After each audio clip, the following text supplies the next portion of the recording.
This is the Frank and Friends show. Hi there, I'm Frank Murphy. Is it my line now? I should have warned you. Well, I'm David Crawford. You have one line in the show, and that was it. Well, it's not Italian, so I don't know what's happening. Yes. David Crawford, opera singer, and now a professor at University of Tennessee and vocal coach for private lessons and all these things, which is exciting because it means you're going to be in town more, and I like that. And we're going to talk about that on the show today. We do appreciate your watching, liking, sharing, and subscribing to the Frank and Friends show, whether it's on any of the audio podcast apps, so you can just hear David's voice in your AirPods. Say something. I don't know if you'd want to do that. I mean, it's much better to look at me, but to hear me is fine too. Yes, you can rumble the AirPods with that. And of course on YouTube, help us get to 1,000 subscribers before Christmas, wherein you subscribe to the YouTube channel or tell a friend to subscribe, and then ring that bell for notifications so you don't miss any of our episodes. Got some stuff coming up, including one that I recorded in a cave with Catherine Frady. Ooh. And she's singing in it. So, that's great. So it's got a lot of things going on. Got a lot of things going on in that episode. Of course, all of our regular podcast episodes and our fabulous merch. You know, we've got the mugs. But you think this is just not enough. If you're in a cave, let's say, and it's chilly down there, 58 degrees, you know what you would need would be a beautiful Frank and Friends hoodie for the fall. Yes. Right? Now that it's autumn. Yeah. We've passed the autumnal equinox. That's the, well, I don't know. Well, it is. Today's Earth, Wind, and Fire Day, so it is time. On the day that we're recording. Yeah. But when the day that you're watching, my apologies. It will be, I don't remember. Let me look. Okay, that's fine. I think it'll be Tuesday the 20-somethingth. Well, anyway, Taylor Swift. So it'll only be 89 degrees that day rather than 97. Right. Yeah, okay. Taylor Swift did a version of September. Okay. The Earth, Wind, and Fire song. Yeah. And I don't know why. I don't know if she tried to just do it from memory. That's what it sounded like to me. Yeah. It sounded like to me like she knew the song pretty well, except for the key line where she declared it to be the 28th of September, which would be tomorrow as you're watching this on the 27th. So the prompter was September. absent for that one. Yeah, there's nothing. She had she missed it. Missed it by a week. Well, at least it was an even number. At least it wasn't like 5 days later. It was like 7 days later. 7 days, so that's good. So she probably she had a bad calendar. She just made the circle too big. And or maybe she prefers the 28th day of September. She hates the 21st, and she wanted to let that be known. I did the math. I play that song a lot on the radio, I'm as sure you know. You do. And in fact, I even stuck it in extra for that day. But I realized at one point when I was just trying to think of anything to say, it's got this beautiful 19-second intro, plenty of talk time leading up to it. And it was June. Oh. It was June. It was my birthday, in fact. Okay, the day before my birthday, June 21st. Okay. Which is the longest day of the year, Frank. Yeah, and my mother would always tell me I was in labor for the longest day of the year, Frank. Because she went into labor on the 20th. She was in labor all day the 21st, and I'm born 2 a.m. on the 22nd. Okay. So it's June 21st, and I'm playing the song September on the radio. I said, hey, that's 9 months from today. Oh, my gosh. Or not 9 months. That was 9 months before. Today, September, well, you know what I'm trying to say. It's basically, I was born 9 months after the 21st of September. Yes. That's what I'm trying to say. Understood. Well, yeah, sorry. Poor mom. We got there. It's a long way around. So you are Mr. Opera. When I met you the first time, you were singing at a concert, and we got chatting. Your beautiful bride, Laura Beth Wells, has been here as a friend of the Frank and Friends show. But at the time, you were in Santa Fe, maybe, doing opera. At the time Laura Beth was here, you were somewhere. I don't know if I was in Santa Fe. You were somewhere. I might have been in New York. But you were somewhere. I was not here, yes. Yeah, and then in the course of those times, you've been to all of these places. Yes.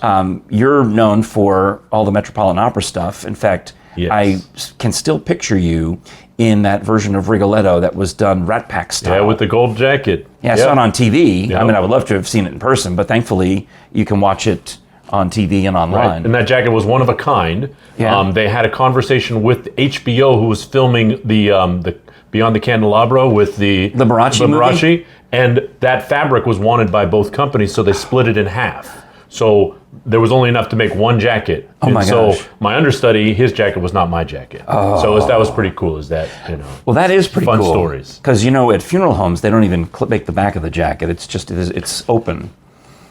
you saying that I need to go to a funeral? No, what I'm saying is if they needed to scrimp on the fabric, they could have left the back off like they do at funerals. But see, that's why I dressed up for you today, because, I'm an opera singer. We got to bring in a little class to the, Frank and Friends. That's what it's about. I appreciate that very much. So after all those years at the Metropolitan Opera, you and your family relocated to Knoxville, yes, which is a nice place to live, and you can still travel back to the Met. Well, as long as I'm near an airport, I can go wherever. Yeah. And the Knoxville Airport, while it's a little tiny, needs a little bit expansion. You can still get to places. They are working on getting in some more flights. I've been seeing I hope in the news. Not only more flights, I hope they decide to get some more gates. And a longer runway so they can have bigger planes. Yeah, well, that's part of it too. Little by little, because this place needs a bigger airport. Oh, wow. But I've also seen you in local productions too, with KO and certainly Marble City Opera. And I mentioned Catherine Frady already. I'm on the board now of Marble City Opera. So I went recently with Catherine and my wife and a few others. You were out of town to see a screening of the Tosca. The Tosca, yes. That Jim Johnson recorded. And they had it at Central Cinema. And just to see it all over again and hear you and see you running around like crazy Angelotti, right? Yep. That was good. Yeah, no, it was a good production. It was really fun to do it the first act in a church sanctuary, because that's where it's set. Site specific. Yeah, it was really cool. And Catherine does that a lot. That's part of Marble City Opera's mission. The next October opera about the Dolly Parton fans, they're doing at the Old City Performing Arts Center. And I think the one about Ada Lovelace, who is the lady from the 1800s who came up with algorithms that we use nowadays in computers. That's also going to be in the Old City. But the one they're doing in June is going to be site-specific. It's called Susannah. Have you heard of it? I have heard of it. I've heard of it a couple times. I saw you sing a piece from it at a concert last year. Yeah. And that's going to be at the Marble Springs Estate, which I think is the home, I'm almost positive I've got this right, the home of Governor John Sevier. Okay. Well, what's great about doing that is that Susannah is set in East Tennessee. Yeah. It was the story is East Tennessee. Well, when Catherine sang one of the arias from it, she's going to play Susannah. It was at this Cave concert I told you about. Yeah. And the song mentioned Asheville, Nashville, and Knoxville, I think. Yeah. Yeah. It's kind of in that hybrid in between. Yeah. Yeah. That's cool. Yeah, it's pretty So that'll be good times. And that's a classic American opera from the mid-20th century. Yes, and Carlisle Floyd, the composer, just passed away last year, so it's nice to have a good, kind of tribute to him. That is great. Yeah. All right, well, that's fun. You find out about that at, in fact, since I'm on the board, I'll plug season tickets available now at marblecityoopera.com/tickets. Yeah. And also the individual tickets for the first show, which is the Heartbreak Express, just went on sale. And I highly recommend all of it, especially the Susannah. There might be a special guest appearing in that. Oh, I hope so. Yeah. I mean, it would be so amazing for Marble City Opera to have someone the caliber of, I don't know, a Metropolitan Opera star in the show. So yeah, just, there's a chance that there might be some special guests. So. I love it. Well, also now, your other new big thing is you got a job. I did. I took a job. You actually got a job. I did. Because that's, as an artist, you have gigs. This is my first job ever. Because you've had gigs. Yeah, just gigs. You're a gig guy. And granted, I worked full time at the Metropolitan Opera, but it was still, that was still a gig. It's per show. Yeah. Well, no, it's per week. But per week, okay. But it was on a, but this is a job. Nice. I have an office. A nameplate? Yeah. Business card? No. You're probably getting them. They'll probably on the way. You probably just don't know that you're getting them. Yeah. I've got a grand piano, a view of the track and field. It's fantastic. What's the job? I'm a full-time lecturer at the University of Tennessee. I have got 14 private voice students, and I teach a class with the graduate students. Now, the private voice students, is that through UT or is that a separate? Yeah, through UT. They're all voice majors or minors. Uh-huh. Yep. Mm-hmm.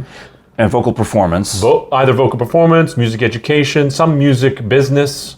Mm-hmm. But all of them are, private, either half-hour or hour lessons. Well, that makes sense. My wife was a music business major, but she certainly sang in all of the choral things. You sing in the there's the choirs and everything, but there's also, private lessons, and it's, you just come into my room and we work on some literature and, present it at the end of each semester. They have recitals. So they'll have a junior and a senior recital. Yeah. And so the freshmen and sophomores, they get to juries, which are a performance for the voice faculty at the end of each.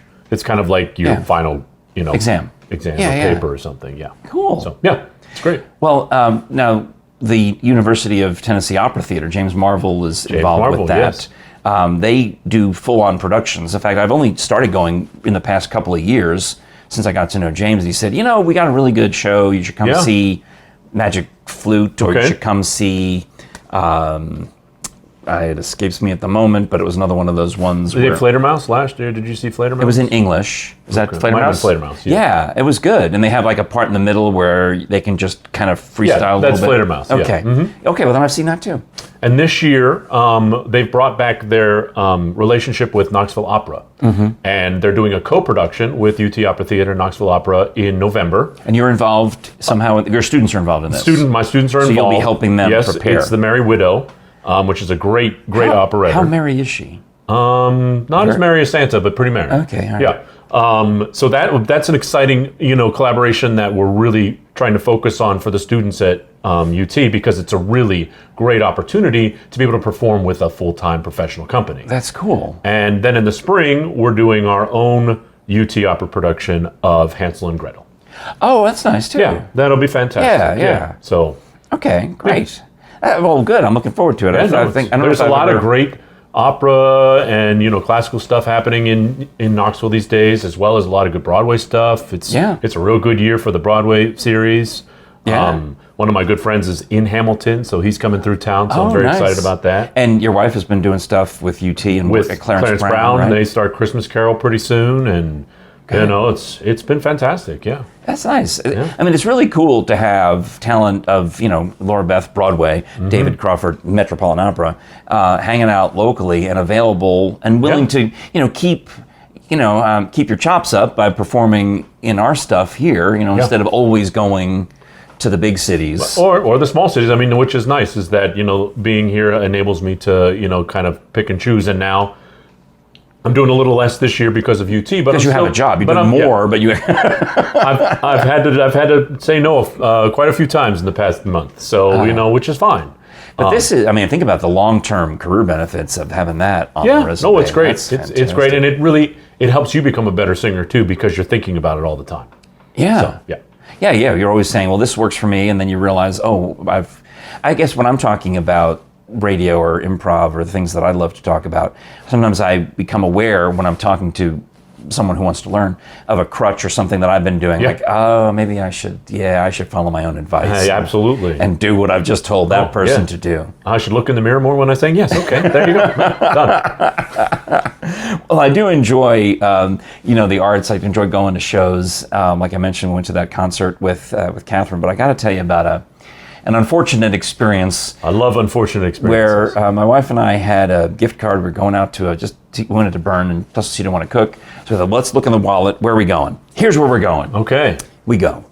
And the food was fine. It was a nice little place over there in West Knoxville, but we're wondering what we're hearing. They set us in a like kind of a private table. They thought we weren't there with the bar crowd. At that time of night, it was kind of late, and we had literally been at the home improvement store buying dirt and chlorine. So we just chlorine for the pool. I understand, but it's dirt for the figs. Oh, dirt for the figs. Yeah. So buying, and we're like, what time is it? It's almost 9:00. Let's just go get something, and that'll be that. Yeah. So we go in and you want dinner still? Okay. But they set us over in a corner where we said, we'll sit you over here where it's kind of a little quieter because the bar crowd is getting a little, that's what they have. They got a nice, beautiful bar, and you hear this noise. And I'm like the Grinch, the noise. And I'm listening to it, and I realize, that is supposed to be a Billy Joel song. Oh. I know you're not a fan. Woo. So now imagine... You lost me already. So now imagine Billy Joel songs done poorly. No, they're all done. Well, no. I'm like, well, okay. Take it down a few notches. You've got Billy Joel. Whatever your opinion is of Billy Joel. Okay. Now worse than that. Okay. I got you. Oof, no thanks. Actually, maybe. David's the guy who texts me every time I play Billy Joel on the radio and says, why? It's not just it's just that there seems to be an abundance of it. And I would prefer an abundance of maybe Freddie Mercury instead. So I have a theory on that, and I'll take a quick jag. I've said this on the show, talking about you. Yeah. My theory is that most classic hit stations around the country base their playlists on either WCBS in New York or maybe K-Earth in Los Angeles.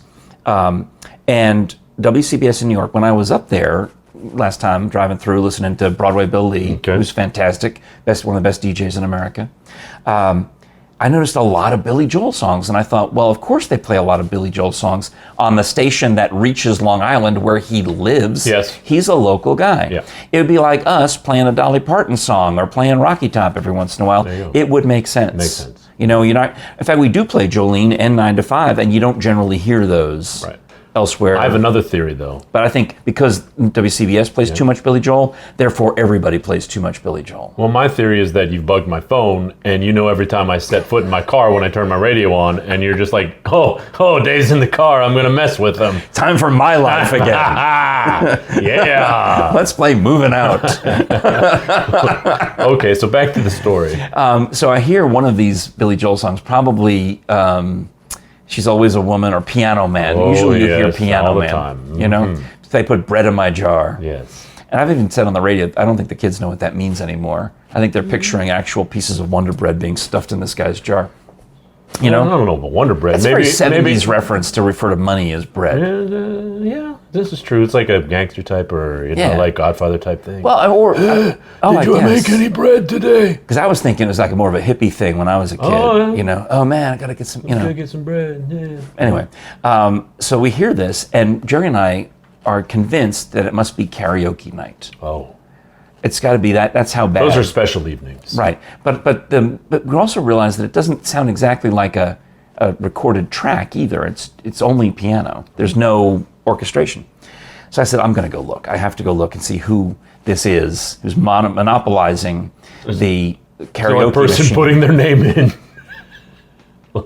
and then I get around there, and it's this, I mean, fairly young guy, and I felt bad now, with his rig, his piano set up. He's got it all. And maybe he's got like a little, drum pad over here, but he's got it all. He's got his whole piano set up and his chair, and he's got his microphone, and it's him playing and singing these Billy Joel songs very poorly. And I came back and I shook my head and I said, Jerry, it's. And at that point, he went into Rocket Man by Elton John and Tiny Dancer. In fact, especially Tiny Dancer. Tony Danza. Because we were thinking about it, we're like, this sounds like a song. It sounds like, no, it's not a Billy Joel song. It's what, and we're going, everybody knows Tiny Dancer, right? Yeah. Well, not when you hear this guy do it. Oh, boy. We had to struggle, and finally we figured it out that it was going to be Tiny Dancer when he finally got to it. And that song is very long. You know, like some of these Billy Joel songs are incredibly long. Piano Man is long. Yes, Tiny Dancer they tend to go on. They're like arias. They, I know how it is. Sometimes you sing for a long time, about the same thing for 10 minutes. But I thought, I can't bring Crawford back to this joint, because imagine you'd lose your... I'd be all right. So speaking of karaoke, I bet you could not name what song I always sing for karaoke. It's 16, not Billy Joel. 16 Tons by Tennessee Ernie Ford. No, Baby Got Back by Sir Mix-a-Lot. For some reason, I still to this day know every word of that song. Like Taylor Swift, you just know you don't have to look at the sheet music, you just sing. But I wouldn't say the 28th day of September. You'd get it right. I'd get it absolutely right. Okay. Yes. But that's the one thing I can do. I enjoy old school hip hop. It is pretty that's a talent. Something. Well, let me throw in a plug for my friend Maureen, who owns the Middleburg Barn at Fox Chase Farm. This is outside Washington, D.C., in the hunt country of Loudon, Virginia. Oh, wow. Middleburg is, a fairly ritzy area, and they have this beautiful barn that she built just over 5 years ago using the old style of mortise and tenon, so there's no nails, no hammers, no nails. The pieces were fit together like a puzzle. Wow. And it's a beautiful barn, and she put in Swarovski crystal chandeliers. She put in the ultraviolet HVAC system for the air. It's along the Blue Ridge Mountains, so when they throw open the side door, you've got, really the Appalachian Mountains, but they're Blue Ridge up there, so they have, big fundraisers there. They have weddings, a lot of weddings. It's romantic, okay? Yeah, it's just everything. I mean, private parties. Yeah. And it's really, sometimes it gets decked out. Sometimes the people bring in these really high-end decorators, and Maureen is just gobsmacked because she has an empty barn, but when they lay it out with the most beautiful crystal and candelabras and all that other stuff, and the wedding party list. Sometimes a horse comes to the wedding. Oh well, it's a horse farm. She's got the jumpy horses who do things. And she's got the swans, Fred and Ginger, who romantically swim around on the pond in front of the Middleburg Barn. So you can call her if you want at area code 540-687-5255 or look it up online, themiddleburgbarn.com. It's about 50-ish miles west of Washington, D.C. on Route 50. Maybe it's less. Maybe it's 25 minutes or so. And about 10 minutes from 25 miles and about, oh, that's what it is. It's 25 miles, but it takes an hour to drive because of the traffic. Yeah, it sounds like my commute to downtown. And about 10 minutes from Dulles Airport. So if you're flying in or having a destination wedding, or if you're one of our many viewers in Virginia, make sure you check out the middleburgbarn.com. All right. How about that? There you go. So, well, speaking of barns and horses and stuff, I recently got into Emmanuel the Emu. Emmanuel the Emu? So there's this young woman who has a farm in South Florida. Yeah. And she does these like instructional videos or educational videos. Okay. But she has these animals, and one of them is named Emmanuel the Emu. Okay. And he's always disrupting her shots.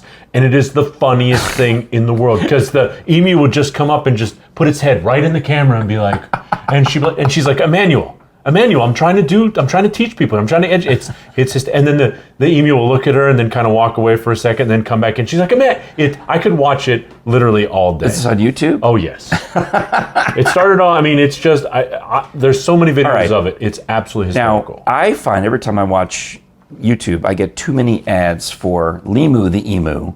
And I'm wondering, does that, if you're actually seeking out an emu video, would you end up with even more Limu Emu commercials? Maybe. Do you know what I'm talking about? It's for an insurance company. I don't know what insurance that is. But Liberty Mutual. Liberty Mutual. Yeah. So, but I don't know. And I also feel bad for Lincoln Memorial University because, they were LMU forever, and now Limu the Emu is stealing all their. I think about these things.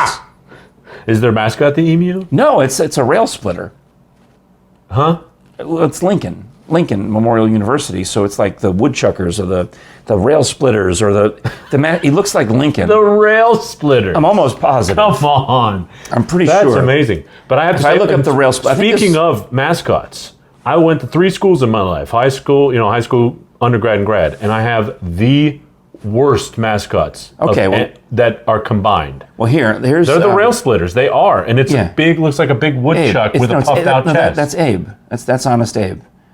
You see? No, look at the one. Well, that's a different one though. That's somebody else. It's a different school. The LMU in Tennessee. Okay, so there you have it. I've been to the Abraham Lincoln Museum there at LMU. It's pretty good. They had stuff that was associated with him, and I think I put on the gloves and got to touch some of it during an interview. Well, see, my high school mascot was the Quakers. Oh, well, you're from Quaker Pennsylvania. Valley Quakers. And you get lots of oats. Yes, right? but they had, at one point, they had a banner in the auditorium that said, "Home of the Fighting Quakers." That's a well, we can't do that, So then we changed it to the Hustling Quakers. That's bad too. That was terrible. Because do the hustle. Yes, and That's awful. So then I went to undergrad at Ohio Wesleyan University, and I was a battling bishop. So I went from being a hustling Quaker to a battling bishop. What's with the religious I don't know. And then I went to Boston University, and I was a terrier. Woof. Exactly. I couldn't think of 3 No, these are terrible mascots. Terrible, but that was my history. And now I cheer for and work at the University of Tennessee, where we're volunteers. But fantastic, which is great in so many senses because everybody should volunteer. Yes, but specifically the volunteers of the namesake were warriors who went mainly from Tennessee to Texas, among other things, to fight at the Alamo and do all these other battles, and they signed up. And that was the point. That's why the volunteer mascot. Oh, it's great. He's got a rifle. What's the dog? Smokey. Yeah. He's a blue tick. But what does that have to do with a volunteer? He's a hunting dog, so I don't know.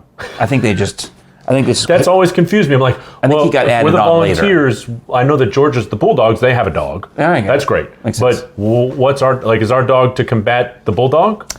I just think he's a nice dog. Or the Wildcat from Kentucky? I'm trying to figure it out. Well, you've got the aggressiveness of the mascot idea. This is where I'm going with this. Okay. Is you have to have a mascot that is a predator, in my opinion. Hustling Quaker's not a predator? Not a predator.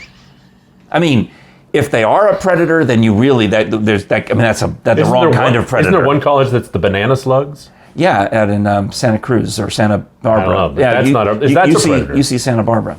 So, but anyways. But see, that was done as a joke, and people think it's hilarious. But you don't want to have, like, you wouldn't name your team the Doves. You would name your team the Hawks. You follow where I'm going with this? Gotcha. Yeah. Right.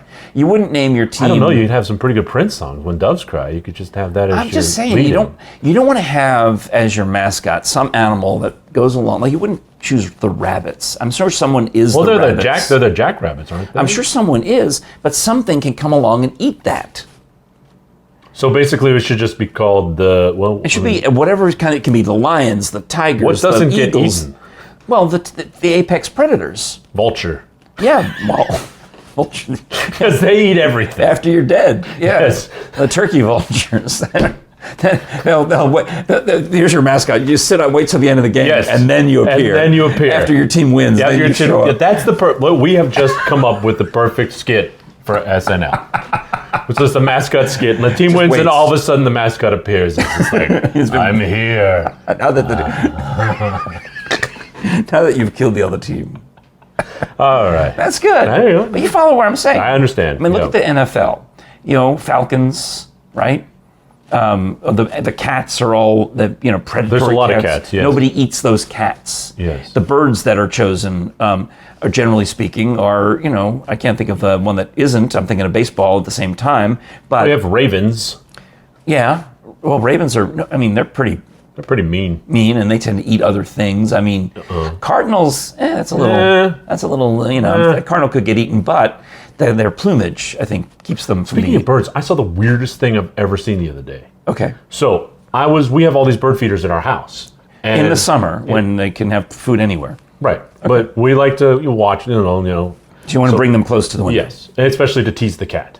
So I heard this bird, it was like it was freaking out. Yeah. And it was just making all this noise that I'd never heard before. So I go out on the screen porch and I look, and there is a dove standing on this bird, this small bird, in its claws. So here I am saying that doves are kind, and I know, and here I'm bringing it about. So it was standing on this bird in its talons. Yeah.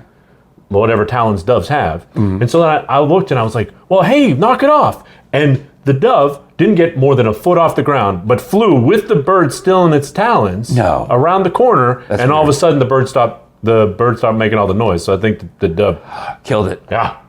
It's like, well, I've never seen that before. Wow. It was a dove. It wasn't like I was expecting to see like a hawk or maybe even some kind of. I don't even know if the dove's going to eat the thing. No, it just got in the way of its food, I think. So the dove's a hitman. Yeah. The dove was brought in for the buzzards. It does a hitman for the vultures. Like, hey, dove. You're supposed to be peaceful and all. Yeah, but here's what we're going to do. Sneak attack. Yeah, no one's going to see it coming. Nobody saw it. It was bizarre. You're going to be the killer dove. Yeah. The killer dove. Mm-hmm. There you go. I can't even. The killer dove. Killer dove. We got one on our, and now he's probably going to have to be put down because he's had the taste. He's had the taste. Yeah. He's had the taste of a smaller titmouse or whatever. I don't know what it was, but it was something. All right. Well, before we wrap, I will mention that I went to the Tennessee Valley Fair when it was in session, and one of the fun things that we had was the Sweet Goodness Donut Challenge. Oh. And I was amazed. A lot of these things that happen at the fair, sometimes it's like the chili cook-off or the fair food throwdown, some of these other things. Maybe on a Wednesday night, it may be a little hard to get some extra volunteers to help. Well, the Donut Challenge was on a Thursday night at 6 p.m. So it's not exactly prime time at the fair. It's not the weekend. But I get there early. In fact, I got there way early. You were competing in the donut challenge? I was the MC. So all I had to do. Oh, sorry. I thought that you were got there early to prep to clean your palate for the donuts. Well, that's what I would have done. I got there before the donuts. That is what I'm telling you. And because they were still making the donuts. Yes. Well, because they normally make them in the morning. Yeah. So these companies that wanted to win, this is local donut shops from all around the area, are competing to have the best donut as judged by the panel. Okay. Some of them made donuts in the afternoons so they could be fresh. Well, I'm there as the donuts start to arrive. And, it's box after box after box are coming in. Ooh. I lost count at 60 boxes, which is a lot. But then all these other people start showing up, and I'm like, and I'm trying to, actually, I was sitting backstage with the iPad, I was trying to edit some video. Yeah, okay, like you do. I got my AirPods in, and I thought I found a nice little quiet spot at the Tennessee Valley Fair. And 20 people are coming in, buzzing around, excited. And every time a box of donuts come in, they're like elbowing themselves out of the way so they can look and drool over these donuts, which are going to be in the competition. And when my friend Becca, who's one of the judges, showed up, she got shooed away. She's not allowed to see this because it's a blind judging. Okay. So anyway, and I just was amazed at how there's no shortage of volunteers when there's free donuts. Yeah. Now, were they all like the same donut? Like, did they have to like make like a classic glazed donut and see who has the best glazed donut? There were 3 categories. Okay. There was the yeast donut, the cake donut, and the specialty donut. Oh. So I don't really particularly care for yeast donuts, but what would describe? What's a Krispy Kreme. You know, it's kind of so like glazed, but like glazed donut, but it's kind of puffy in the middle. It's not. It's kind of airy in the middle, maybe. Okay. Whereas the cake donut literally is got the thickness of cake. I'm a yeast donut guy. Yeah, and they call it the old-fashioned. Maybe it's got like the ridges on the top and the glaze. And it's like a sour cream old-fashioned donut. That's my number one. Specialty is like something with cream in the filling and stuff like that. Or they might have put marshmallows on top and made it into a s'mores donut with a flamethrower, or all these other exotic things. There was one that was it was actually kind of rude looking. It was this twisty knob-like thing. It looked like a dog toy of some kind. Yeah, well, we all know what dog toys look like. That's right. So, so we had all of those.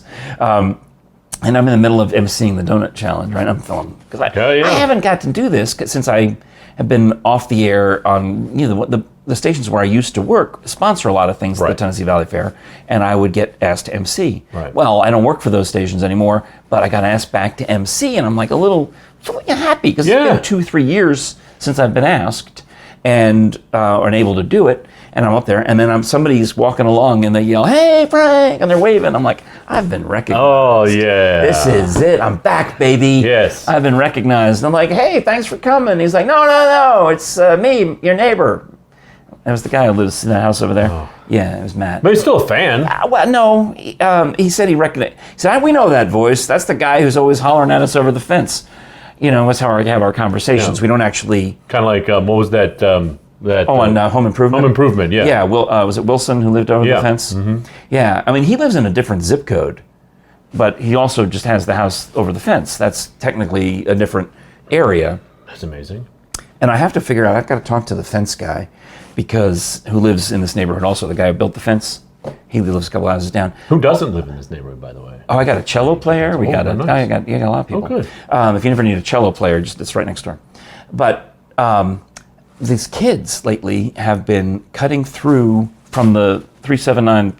Well, they're both, I would joke is I live in 379 too far. Okay. But the fancier, the more expensive zip code next door, they've been cutting through my property. All of a sudden, just a bunch of kids. I've been here 20 years and this never has started happening. So get off my lawn, kid. I feel that way, but the guy who lives down the hill, he works for the Knoxville County Public Schools, and he came up here and said, "Who are these kids? Are they yours?" I'm like, "Mine." Yes, they are all mine. Well, I don't know who they are, because he's mad because they're traipsing more on his property than technically on mine. They once they get up to my property, they make a quick dash out to the street. But he's like, I'm trying to figure out why these kids are there. And my question for the fence guy is, has he put another fence in somewhere that has blocked the path that these kids used to do? Maybe. What has caused this all of a sudden? They're bringing dogs through here, bicycles. I mean, it's like... Just make a path. I don't get it. I don't know. They are making a path. They are making a path, yeah. Through Rodney's property down the hill, and he's the one who's getting Sorry, mad Rodney. about it. Yeah, Rodney got to put up his own fence. Well, he works for the school system, so he can start asking for names and numbers. Nope. Get the truancy offer out here. Do they still have those? They must. They must. I don't know what they call them, but they must. Anyway, we do appreciate your watching, and if you like listening to audio entertainment of all kinds, including podcasts and including audiobooks and now custom entertainment, please do use our website, our URL, to sign up for Audible. Okay. When you go to audibletrial.com/FrankandFriendsShow, you get a free 30-day premium membership. Ooh. Not the regular, but the premium membership. All right. And one of the main differences in premium is that you get a free credit, 1 credit per month, for an MP3 download. And during your free free trial, you'll get that credit for an MP3 download. So be sure to take advantage of it. Download something that you keep forever. And then when you continue on, you can either bank your credits or just download something every month. That's an option for premium members. Oh, that's nice. And when you're listening to audiobooks or any of the other forms of audio entertainment, it works across multiple platforms and apps and devices. So you listen on your phone, you can listen on your Alexa, you can listen on so many devices. all the other things, and it saves your spot. It's really cool. That's nice. Yeah. Just a great way to, it's found time. We all wish we could read more books. But what are we doing? When we're driving around, we're listening to podcasts. Well, that's a great way. That's found time, and you can do that. Our show is on Audible. We appreciate them for having us. audibletrial.com/FrankandFriendsShow gets us some help. And when you go to our website, frankandfriendshow.com/store, that's where you get all the beautiful merchandise. I think I showed earlier. Yes. The hoodie for the autumnal season, which is nice. Got the big logo. Oh, beautiful. And I also have, I guess we're getting near the end of summer. Well, summer's technically over, but it's time for me to start thinking about closing the pool. I usually close the pool in mid-October. But I do, it's almost time. Until that moment, some degrees outside. Until that moment, I can still unfurl the Frank and Friends beach towel, which I just find so beautiful. Yes. It's nice. It's very nice. Looks like big it has logo. a golf course on it. I love that. The art logo. Yeah. Oh, look at that. It's a mountainous, like a Smoky It's a mountain, but it looks like a golf course. You can golf in the Smoky there you Mountains. go. I think people Absolutely. do. Yeah.